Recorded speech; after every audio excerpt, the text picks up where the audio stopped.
This is Enabling Media, enabling content through new media.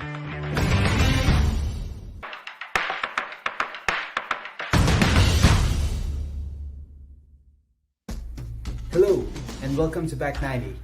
I'm Sam, and I'm here to take you back to the highlights of the past 90 days. July is the start of the new fiscal year for GSI, and in this time, we launched our website. With the theme Life at GSI, the website aims to contain everything about GSI and its activities such as events, videos, podcasts, and job opportunities. It also has a blog site where you can see insightful readings about the workplace and the industry. Visit our website guildsolutionsync.com.au to learn more.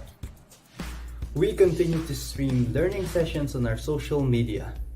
We resumed Thought Leaders last August, and we have now garnered a lot of views and generated lots of e-certificates. What are the next The first steps session that to you're go going live to is do? titled Ways List to them. Adapt When Faster you to list Change. them, the more The speaker was certain you're Jim going to Anansang, be because the you managing have it director of written. OSA Training and Education, But don't and forget now the the learning most consultant important of thing. GSI. Being zone, The session my was own very bubble. well received So what by would the be the viewers effect as it gave of advice that on in the facing long changes run? in one's Then life. you get left A very behind in the relatable process. topic. It garnered In around the 300 change live process, audience, everybody's already, 1,800 just an views, example, and everybody's already 1,100 vaccinated, engagements you're as the of only one this that's not. recording. Right? It also distributed So, 382 who knows that will certificates. have a negative. The second session, which aired in When you talk of September, skills, is more you on the can professional actually and enhance it personal topic. through, Titled of course, Ways to Build a continuous Successful mastery Career, Mr. Froilan of the Lorendo activities of that you HR handle, Network no? gave So, it insights, can be by way motivation, of and lots of personal wisdom in sessions, developing a no? successful career. and then It applying was the also majority well of cases, received the by more the audience as it more garnered around 300 businessmen live were audience, started 2,000 earlier views, in and this 1,800 situation. engagements Okay. as of this recording, There are and fresh distributed an all-time high ideas of that can work. 640 certificates. But this This is the was the reason why second it time is Mr. fresh. Lorendo It is yet spoke to be in one of tested. GSI session, The mindset as of those he who have has actually already built their spoken during businesses one of and the their GSI empires right conference now sessions came last April. from a discipline that they have developed. You came can from check a out formula these that they have sessions on our established. YouTube Henceforth, channel, there is Guild success Solutions in it. Inc. People first. That's our mandate here at GSI. We make sure that our people are at their best every day. That is why we put in place for them several well-being programs and services. Last September, we conducted 2 sessions with Mindfulness at Play. Mr. Patrice Pierre Ortachi walked the team through helpful, mindful exercises that would help them be focused and well at work. Aside from these, our partner in yoga, Bliss Yoga Manila, has been conducting monthly sessions for our team. The latest session, Gentle Hour, with Val de los Santos, was well received by the participants of the session. Aside from these well-being programs and services, we also send care boxes to our team to help them navigate the pandemic. The care boxes contain essential healthcare devices and items that would help our team to be safe during the pandemic. Items include thermometer, oximeter, blood pressure monitoring device, alcohol, hand soap, batteries, multivitamins, and face masks. The boxes were sent directly to our team's homes. We have a bunch of openings here at GSI. Take a moment to look at your screen to see which posts we are trying to fill in this month.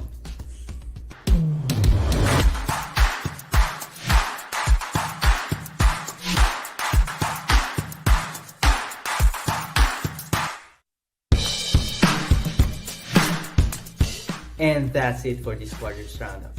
If you want to know more about us, visit our website guildsolutionsync.com.au or visit our social media pages.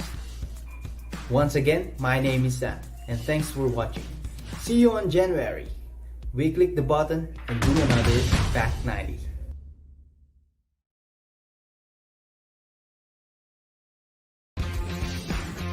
This is Enabling Media, enabling content through new media.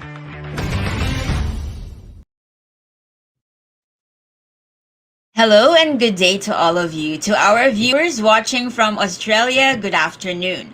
To all of us or everybody watching us in North America, good evening. And to all our viewers here at home and in Asia, good morning. My name is Jem and I will be your social media moderator for today. In our previous episode of Thought Leaders, we sat down with Jel Nolasco, where he discussed the importance of transparency in any organization. He shared a lot of insights and wisdom on how professionals and leaders can create better organizational culture through transparency. You can catch that previous episode of Thought Leaders on our YouTube site. For more learning session, job opportunities, and news about the company, please follow us on our official social media platforms. Today, we will be speaking with Ian Moses and discover how learning to lead can elevate our professional journey and become an effective leader. This episode of Thought Leaders is made possible by Guild Solutions Inc. and Enabling Media. For our viewers in the Philippines, we will be flashing information on your screen on how to request for a certificate of attendance throughout this event. To avoid distractions and ensure maximum participation, the form will only be made active at certain times of this event, so please watch out for our announcement. Joining me in moderating today's show are my co moderators, Micah, Kim, and JC. Let's check the activity in our social media and let's greet some of our participants.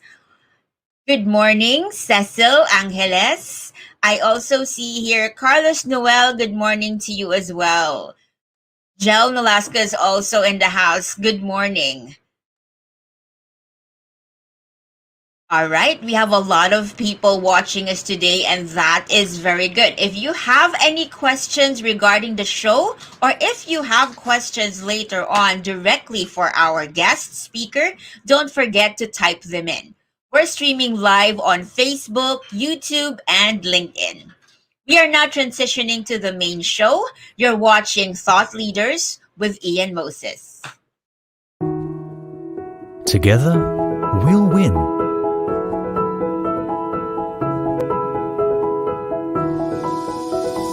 Face challenges.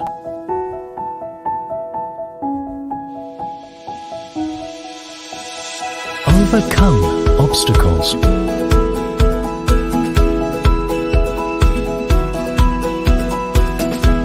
Celebrate triumphs.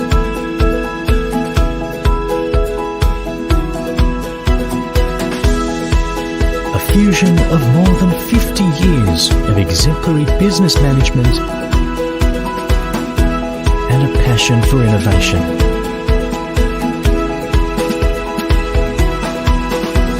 With trust at the center of it all.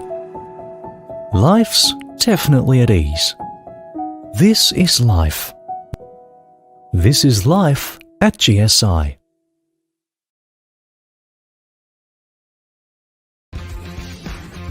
This is Enabling Media, enabling content through new media.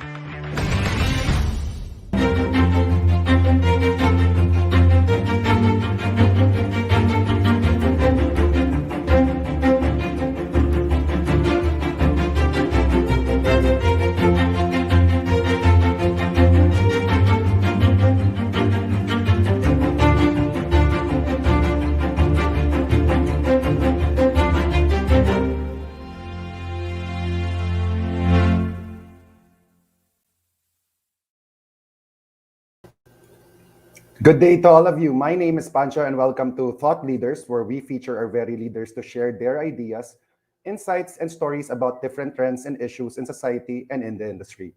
Today, we will be discussing leadership. Let me now introduce to you our speaker. Our speaker for today is a very experienced leader with over 18 years of experience across different companies like Guild Group of Companies, CGU, and Ford Motor Company. He has held several lead positions in all of his work. A results-focused professional with proven capabilities spanning a range of functional roles and subject matter, he has experiences across the planning and delivery lifecycle from strategy development to project execution. He is also a Six Sigma Black Belt, and he has a demonstrable record of delivering business and customer benefit. In addition to that, he is an experienced senior leader with significant training and mentoring experience. He is also an excellent communicator, adept at working with stakeholders from shop floor to senior executives, a graduate of Bachelor of Engineering in Chemical and Bioprocess from Swinburne University of Technology, Our speaker loves to tinker vintage cars and do little projects around the house. He also loves spending quality time with his kids and stay as fit as possible. So without further ado, friends, let us all give a big virtual round of applause to the president and the chief executive officer of Guild Solutions Inc., Ian Moses. Oh, thanks, Pancho. What an introduction. I think I'd like you to follow me around. That was fantastic. Yeah. Thank you. So, how are you, Ian? How's Australia? Going well, Pancho. Coming into summer, so I can't complain. The days are getting longer, and finally we're emerging out of the cold and the lockdowns. So we're looking forward to Christmas and some time to regroup before hopefully 2022 is a bit different. Yeah, I'm sure everyone is hoping for the best for 2022. So leadership is a very interesting topic. Why did you choose this topic to share with our viewers today? Well, I think it's something which, as a young person or a young professional coming into their career, they'll get to experience many types of leaders and quite often go into leadership roles themselves. And in that capacity, I thought it's a topic that can relate to most people, and also we can have some fun with it. So. Yeah, definitely. So, all right, I'm sure our audience are excited to hear you talk. I'm giving the floor to you. Take it away, El Capitan. Thanks, Pancho. So, might get Sam or the team to just start the presentation. Welcome to everyone on the call, on the call today, wherever you happen to be around the world. So Manila, I think we mentioned the US, Australia. Welcome, and I hope wherever you happen to be calling in from is going well, and that your preparations for the festive season are also going well. Okay, so in terms of my talk today, it's going to be quite informal, and I've based it really on my own journey to where I am today. So the experiences that I've had coming into a new workforce, and then transitioning through my career into leadership roles. And so this is very much my own journey and my own thoughts. You will have different experiences, and that's also part of the conversation today. Before I move on, the graphic that I've used is quite deliberate on the presentation here. Quite a traditional hierarchical organisation with the leader right there at the top. In many respects, this is completely the opposite to the way I view leadership. Yes, there will always be a level of hierarchy, and traditionally, the person at the top is considered the leader. But actually, I think everyone on that page is a leader in their own right. And as the workforce evolves and we become less and less hierarchical like this, and more and evolve to have flatter structures, it's more important to have leaders dotted around organisations than simply look up. So I put that there to prompt conversation, and it was deliberate. And hopefully this that thinking will permeate through some of the slides as we go through. Thank you, Sam. So in terms of my journey, I've titled this "Welcome to the Workforce." This is something that likely many people already in a working, or if you're moving through the ranks, you will experience a variety of leadership styles. Now, my own experience, when I first joined the workforce, I was working at the Ford Motor Company. So we're talking a global organisation, maybe 200,000 or 300,000 staff across the globe. And my first leader, and there were many like this, were very much of the picture on the left there. That's a drill sergeant in the army, and that was my way of representing what I felt was a highly structured, highly organised workplace, and the leaders within that workplace demonstrated a level of management and leadership which was, in my mind, quite akin to what you might experience in the army. There was a lot of structure in an organisation like an automotive company. Obviously, to bring all of those various components together, to make sure everyone's working together across the globe, you need structure. So very much like an army environment, you need people who are directing, who are very methodical, and are used to ensuring that things happen in a certain way at a certain time. And so that manifested a style of leadership which I was first exposed to, which was very direct, held everyone to account, but also it was very black and white. And I would come to appreciate after leaving Ford how good that leadership style was for me. And whilst it was confrontational at the start, what it did teach me is the benefits of having that type of leadership, particularly when you're new to the workforce and you're perhaps a little bit naive about how things work. To have someone who is or who was quite directive and perhaps more instructional was in hindsight something very good for me. Other leaders that I've experienced along the way, well, that second picture there is supposed to represent micromanagement. So I think we've all probably had leaders who have been somewhat micromanaging in their style, asking every hour or 2 hours, how are you going, wanting to know a level of detail which is beyond what probably is required. And similarly, I've had that style of leader. Now, again, some people enjoy that. They like the fact that people are, or their leader is checking in on them, is making sure they're going well. And obviously that will vary along the timeline of your career. But I think I've certainly seen it where once you do get to a level of competency, there's probably not the need or the want to have someone standing over your shoulder.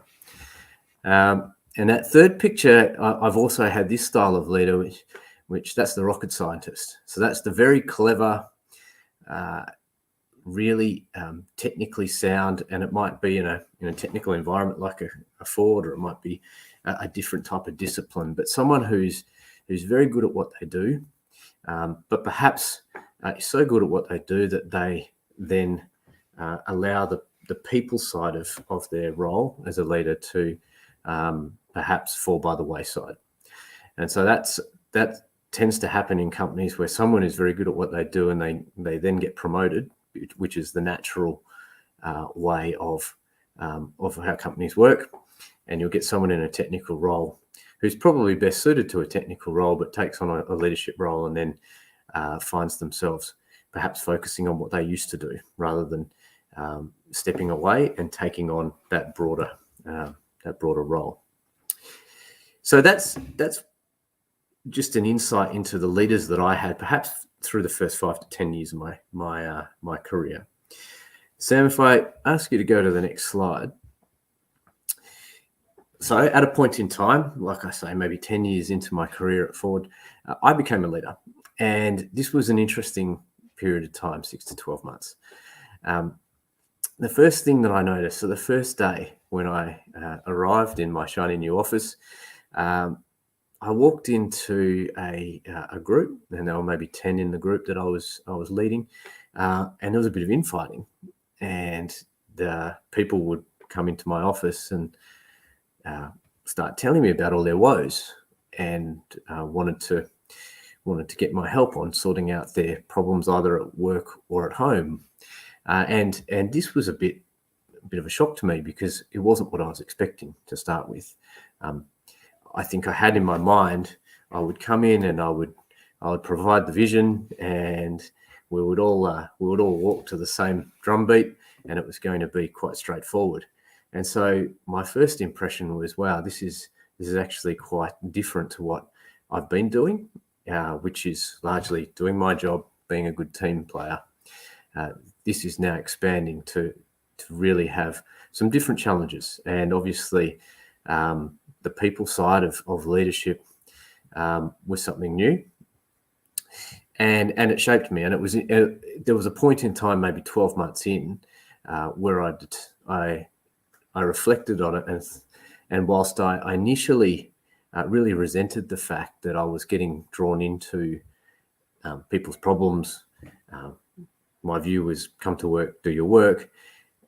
I learned and understood that actually my role was to, where it was appropriate, make sure that the issues that people were having were not mine to solve, but I was there to guide and help and listen.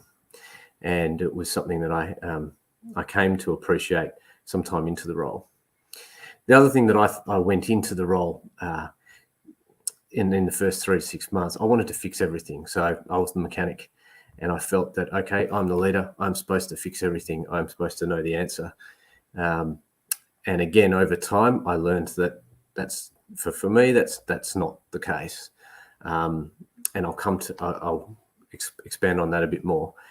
And then on the right there, that represents time pressure. So first time into a role, there were a lot of competing priorities. Not only was I expected to do the job that I was in, but like I say, I had 10 people now that were relying on me, plus any other teams that were relying on me. And so this was a very different type of challenge where the level of competing pressures, this need to want to fix things, and also to deal with what I thought at the time were issues beyond what should be considered part of my role. This all came together to make a very challenging first 6 months, but it did help me, and it as time went on, and perhaps potentially 12 months into my first leadership role, I started to work out that I was there to make sure, like I say, that the well-being of the team is actually my job. Secondly, I wasn't there to fix everything, and thirdly, I needed to prioritize, and that's not just a leadership quality. That's a quality that we all have to master, not only in the workplace but at home as well. Thanks, Sam. Monkeys. I love this, monkeys. So as I continued to go on, maybe 12 to 24 months in, I remember starting to attend leadership courses. I remember having many conversations with mentors from around the business I was working, and the story of monkeys came up, and it stayed with me. And hopefully, if you get nothing else out of this presentation, you'll walk away remembering the monkeys. So this is the concept that at work, as you now we virtually walk the corridors, but as you walk around the corridors and you'll bump into people, everyone's carrying a monkey on their back, and their job during the day is trying to get their monkey off their back and onto someone else's back. And what that represents is a job or a task or an activity that needs to be done. And so when you talk to someone, you can almost imagine that there's a monkey sitting on their back saying, hey, should I be jumping onto that person's? And as a leader, that's an interesting place to be, because when you have a team, and this comes back to when I first walked in and I had 10 staff, they would come in and they all had a monkey on their back, sometimes two. And all of those monkeys kept jumping onto my back. And it was obviously when you start walking around and you've got everyone else's problems to deal with, or problems to fix, or actions to complete, you become you become tired, and you probably become less efficient. So the challenge here, and this is just something to keep in mind, is whenever you have a conversation or you're working through a problem, The analogy that there's a monkey on someone's back and they're trying to, and it may well jump onto yours, just means that you need to be considering what your role is and the best and how you can best support the situation. And it's not always taking on the task or the piece of work or saying, yes, I will do it. Sometimes you do. Sometimes it is your role. But often it's about guiding someone to say, well, actually, I know how you can solve that problem. I know where that monkey actually belongs. I know where its home is. Or have you considered doing this? So instead of taking on all of these monkeys, perhaps try and guide. Some you will, some you won't. But it's just a simple and maybe a funny way to think about how you go about your day, the interactions you have, and where your priorities end up sitting. Otherwise, you'll end up with a whole zoo on your back at the end of the day. Thanks, Sam.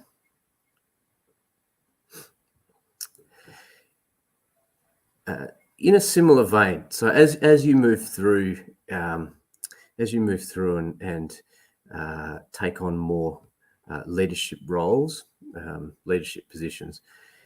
Another analogy that tends to come up, and this one's also quite well known, but this is the concept of being on the balcony or being on the dance floor. And this is in a similar way to the monkey story. This is, as a leader particularly, knowing how best you're going to contribute to the overall success of the team.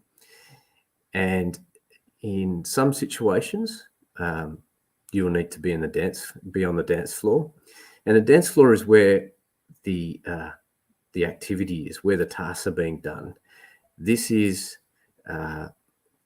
that's the central part of the business. That's where all the action is, and that's your day-to-day. The balcony is where you stand back and you take a broader look at how your role is performing, what your priorities are, where you need to be really focusing your efforts. And that's more a strategic view.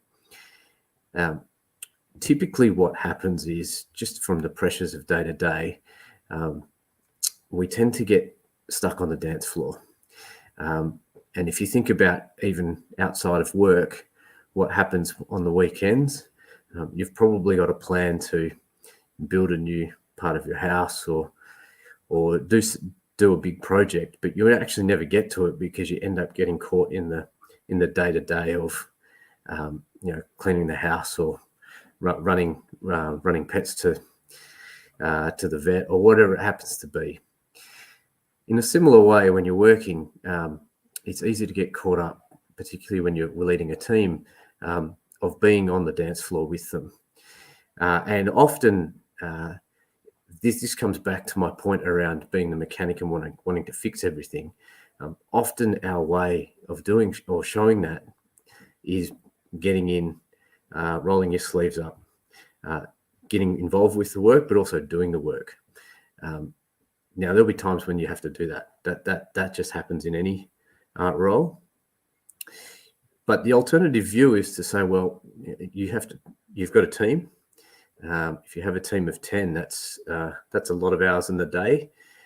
And you may well be best served by helping the team understand how they can best prioritize their day, or helping the team in 3 months by working on those more strategic items, which says, well, in 3 months' time, the team will be working on something different, or they'll be doing something in a more productive way. And that's really how you're best contributing, rather than getting involved in all of the tasks and perhaps not focusing in on that more strategic lens and really being the leader of the group.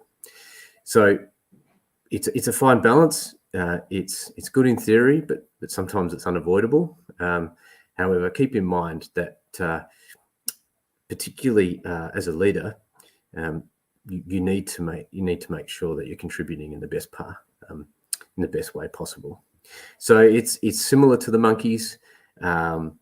It's trying to be on the balcony as much as possible, but obviously you will have to get in and get dirty at times.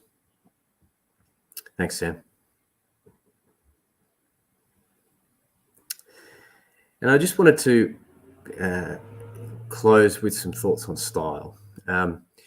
So leadership styles will vary. This is another thing which I've learnt along the way. Sometimes you will need to trust. So that top box there is around trust. I have a personal view. I like to lead with trust and trust first. It's different to how others work, and that's okay. Everyone has a differing view on this. My observation, though, is at times, particularly in the leadership role, you will need to trust. And if we go back to the balcony and dance floor situation, by not being on the dance floor means that really you're trusting your team to get stuff done. So trust is always going to be part of a leadership role. On the right there, we've got a series of emotions, and again, your style might be to outwardly express your emotions. It might be to contain them. There's no right or wrong, but it's understanding that sometimes by expressing your emotion, you can actually make yourself more real to your team, and longer term, that connection can be really important. It doesn't mean that you have to know everything or that they have to know everything about you. And a lot of the time you need to temper your emotions because people will look to you for their own sense of how things are going. But being honest and being real is important. Bottom left, so that's the visionary component. Again, trying to set out what a vision, trying to look past the challenge of this week and next week to the opportunity into the future. That's really important, and I think it makes sure that people have a sense of the future and the hope that might be needed, particularly when you're in the trenches. Again, you have to balance that up. If you're always thinking about the future and how good things are going, and yet people are not seeing that in their day to day, then that won't work. But being able to articulate a vision and a way forward is important. And bottom right there, sometimes it's just about supporting and listening, understanding that everyone has complexity in their lives, regardless of where they're coming from. And so sometimes it's nothing more than saying, "Hey, I understand," and you can go about your day in a different way, or you might need to provide some type of special support. So, in terms of style, I think it's understanding what your own style is, where your strengths lay, and where you default to, and then it's understanding that depending on the situation and the team and what's happening, you'll need to draw on other types of styles, and perhaps you'll one day you'll be more that visionary. The next day you're supporting the team when something's going wrong. That's all part of it. I think personally it's really important that people see who you are, and trying to being someone you're not is typically it's short-lived because people see through it. So learn what your style is, learn what your strengths are, play to those strengths, and understand that you will need to at times change how you work to support the team to keep moving forward. Thank you, Sam. So just in closing, just 4 points, and hopefully this came through in the stories that I've outlined. Take time to learn from the leaders that you're seeing, either your direct managers or, like I say, other people within the business who are leading in some capacity, maybe formally, maybe informally. But learn what you like, learn what you you think is working well. Learn what you think is not working so well. Learn about what's important to you as you progress through. Doing versus guiding. So this is very much the monkeys and the balcony and the dance floor, and balancing up what your role is in actually getting down and doing the work versus guiding someone to get the result that's best for the team. Knowing and adapting your style. So that's, again, leveraging your strengths, making sure that you understand what the team needs, and having to adapt when it makes sense. And just finally, setting the example. So I think ultimately in any leadership role, it's difficult to have your team come along the journey and really get behind you and connect if you're not setting the example. So I think in saying that we need to empower teams and trust, I have to lead. I have to work that way. And if I'm saying that but not doing or acting in that way, then obviously that's not going to set a good tone. So I think setting the example, doing what you say you're going to do, always important. And that's just not in a leadership role. That's just in general. So hopefully that's given you some insights, at least into how I view leadership. Like I say, everyone's going to have a different experience. Leadership is it's a journey. I don't know if you ever master it, but it's fun. It's fun having a go. So, Pancho, I'm not sure if we had any questions or comments, or we were going to. But first, that was some insightful facts and details on leadership, Ian. I'm sure that the audience are now full of curiosities and ready to ask you the questions. But before we get into that, we'll first take a quick break, and when we come back, we'll entertain some questions from the audience. Friends, don't go away. This is Thought Leaders with Ian Moses. We all know what community is, but what does community feel like? It's the feeling you get watching the magpie family in your front yard patiently wait for you to bring them a snack. It's the feeling you get watching the kangaroos huddle together in the afternoon haze under the tree in your backyard. And it's the feeling you get seeing the flock of galahs swinging and playing on the telephone wire. But community is much more than a feeling. It's the way us Australians work together, through thick and thin. Being a community means being Australian. At Guild, we're here for some of your toughest days. We're here through the fires and then through the floods. We're here through the break-ins, the accidents and the mishaps. We're more than just an insurance company. We're the people you call when it's all gone wrong. You're part of our community, our family, and we look forward to protecting you not only now, but into the future. Guild Insurance, where community is what matters most. How do we protect our community? Hands up if you want to retire richer. You go shopping, don't you? You like to save money? Super! That's exactly what Super Super is. Shopping plus savings equals super super. At Super Super, you get rewarded straight into your superannuation account. So instead of getting all these random points that you're probably never going to use, at Super Super, when you shop, you get money rewards that go straight into your superannuation account. For example, if you spend $100 at the grocery store, an additional $5 will be added to your superannuation account without you having to spend anything extra than that original $100. It sounds too good to be true, but it's not. Over time, your super balance grows every time you shop. Here's how it works. 1, sign up at our website. 2, select the vouchers that you want to purchase or the retailers that you want to shop with online. 3, pay using money that you've transferred into your MyCash account in Super Super, by credit or by debit card. 4, go shopping. 5, watch your Super Super rewards grow in your Super Super account. Shop and save more to your super every day with Super Super.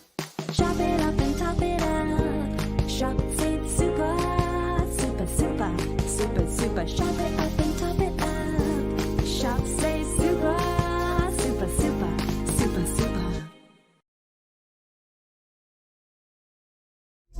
How do we protect our community? Through smiles, comforting words, and doing our best so that you know we've got your back. We're people first and take pride in what we do when helping you. But we can't do that without making sure our policies suit your profession. That's why we work hand in hand with your association, and it's through the insights gained from this partnership that our policies are built on. When you need us, we're able to help you, genuinely knowing your policy includes things like reinstatement plus cover for business insurance and run-off cover for professional indemnity insurance. Because it's the small differences that make sure we can help in big ways. If you're wondering how Guild Insurance can help you, reach out and get in touch. We'd love to welcome you to our family.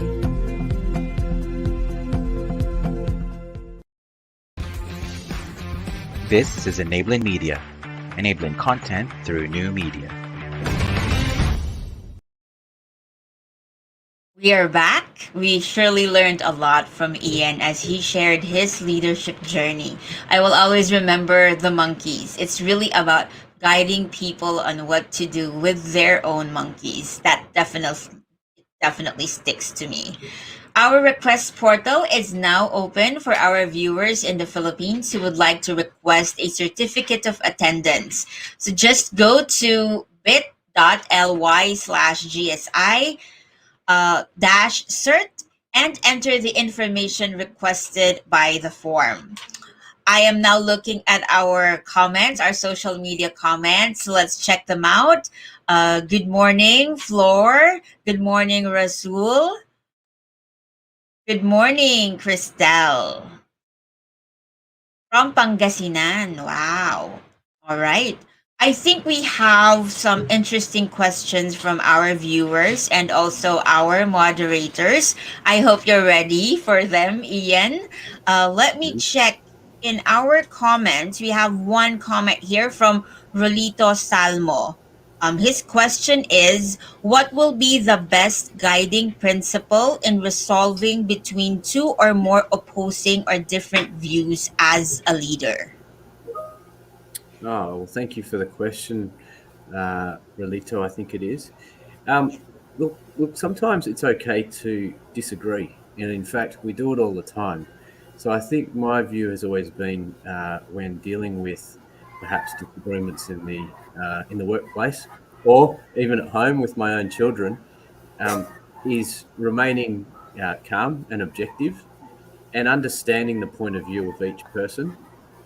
And at the end of the day, as a leader, you may need to take a view or a side, but as long as both parties know that it's done impartially and it's done with the best of intentions, and it's okay if you don't agree, then sometimes that's the way it is.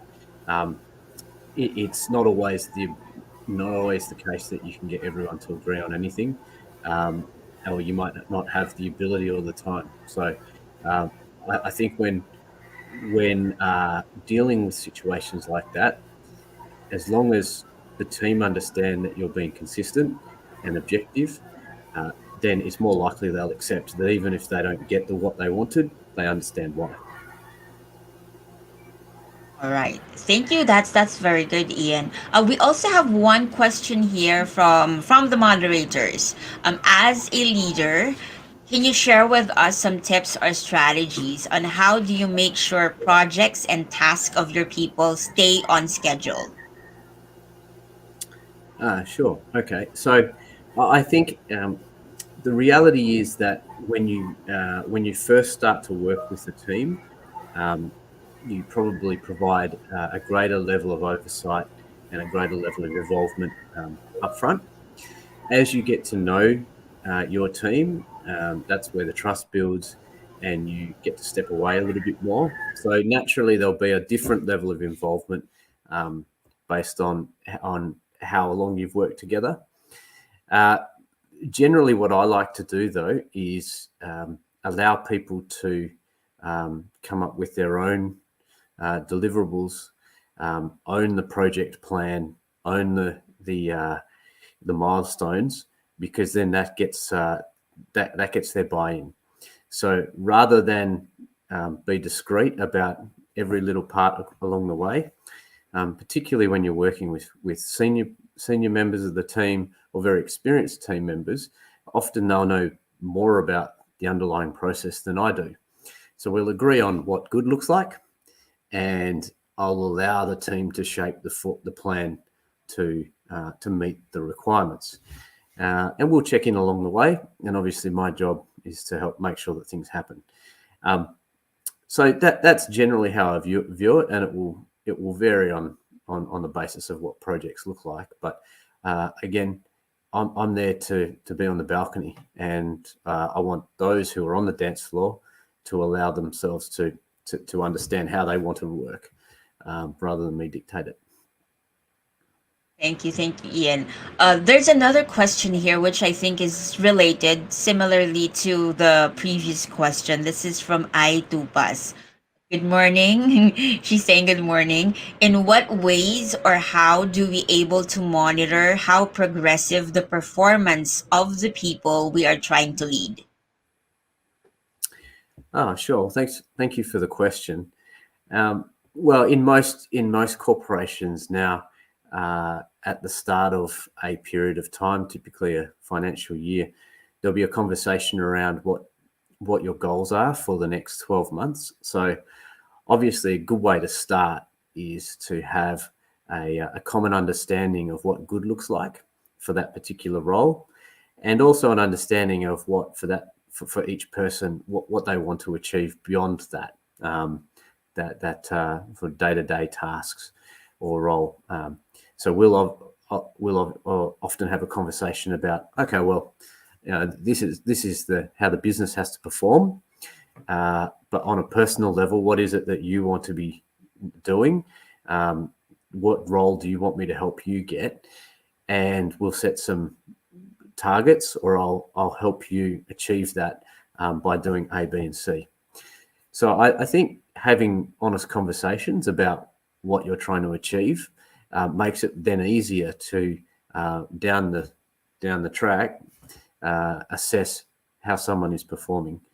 Now, obviously, you can't always have a KPI for every aspect of someone's performance. So then you'll make judgment calls based on non-tangible or intangibles along the way, how someone is supporting the team, if they happen to get more involved in a particular activity, then I think recognizing that is always important. So it'll be a combination of formal and informal assessments along the way. Right. Thank you. Thank you for that. Our comment section is on fire. So for our audiences, if you have other questions for Ian, please type it in. We will be entertaining maybe 2 more questions after this next question that we will be asking for Ian. So don't be shy. Type in your questions. This is your perfect moment to ask those questions for our guest speaker for today. Ian, one question that the moderators have for you is, how do you handle disagreements in your team? Well, I think it's similar to an earlier question as to disagreements between team members. Again, it's okay to disagree. We're a big company, we're a big team and growing. We're not always going to have the same point of view. So understanding the point of the disagreement where you can is always important. Clarifying why there's a difference of opinion. But again, handling it ultimately will come down to being objective about what the concern is and what the best outcome is. And oftentimes, I don't want to be the one determining what the answer is. So in many situations, if you can help uncover what the disagreement's about, then really you're guiding rather than taking on the monkey you're getting the two monkeys to try and see the banana in a different way. Be my view. Okay. But Ian, have you ever had, or maybe a question is, what was the most difficult decision you had to make as a leader, and how did you come up with that? How did you come to that decision? Oh well, look, I've had to let people go when they haven't either been performing or they haven't served in the best interests of the team, and they've been very open and honest conversations about whether they are aligned with what we are trying to achieve. So I've dealt with disagreement.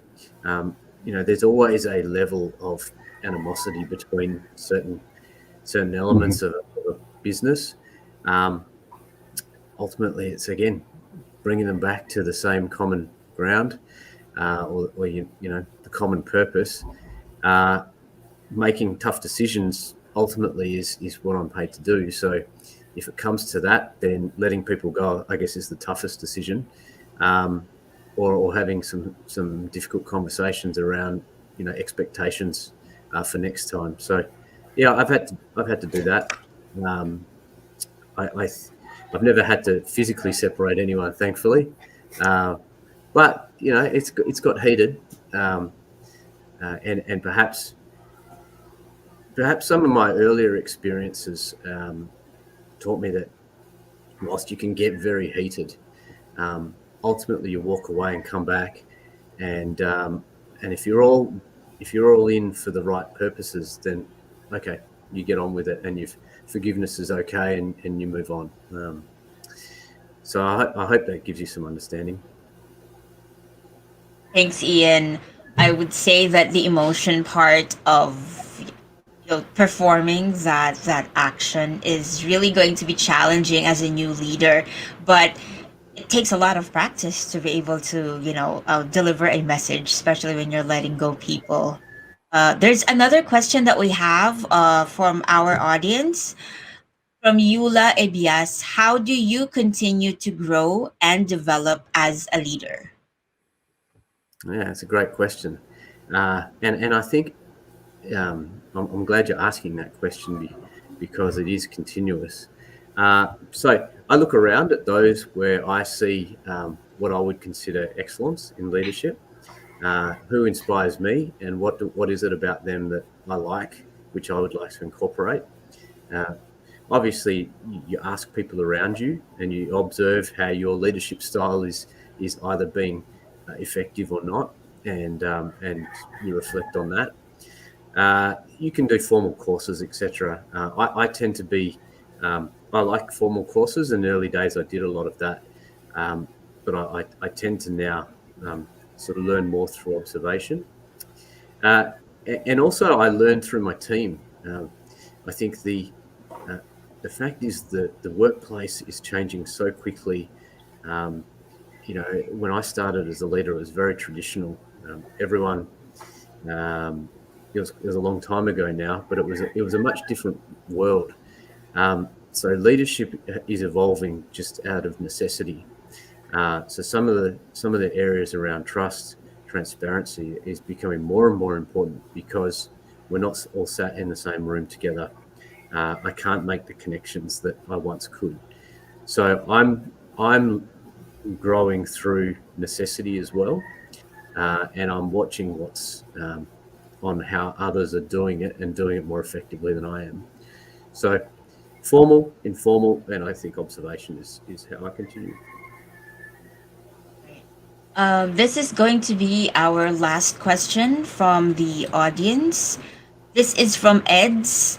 Based from your own experience, how do you keep your team motivated despite conflicts and obstacles?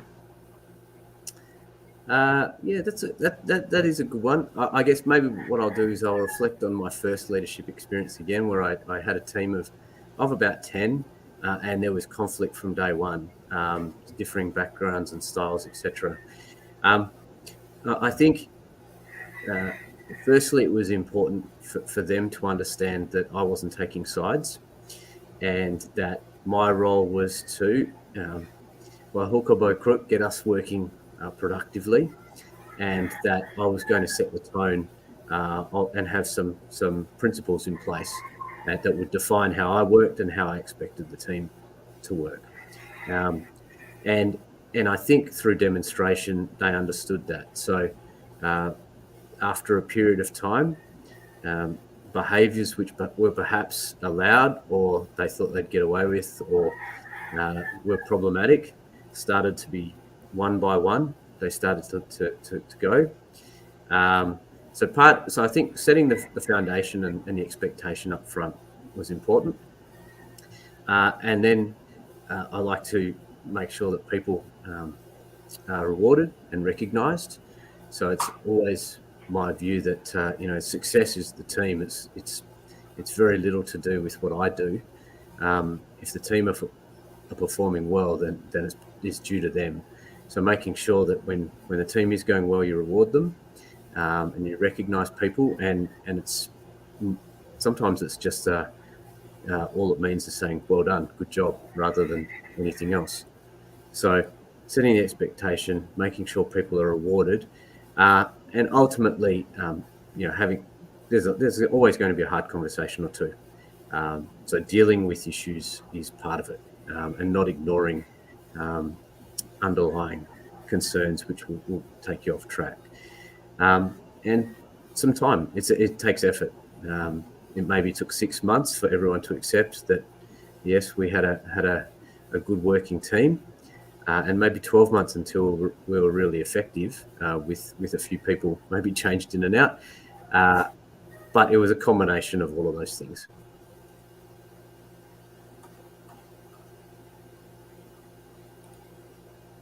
Thanks for the question.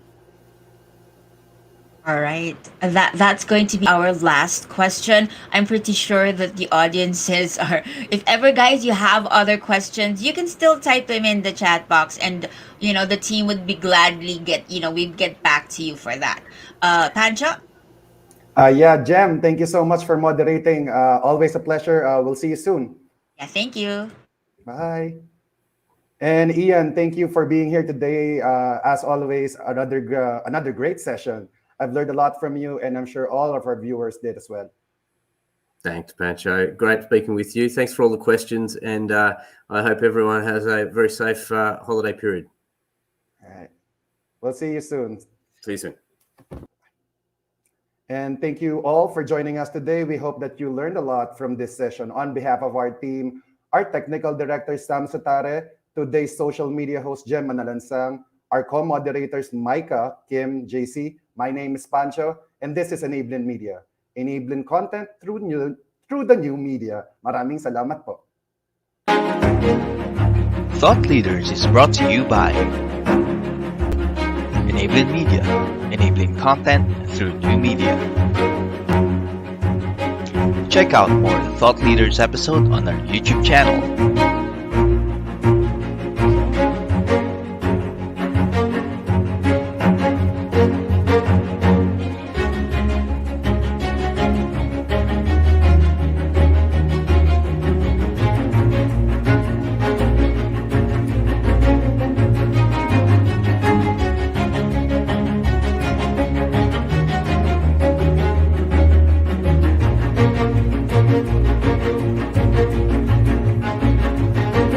Follow us on our social media.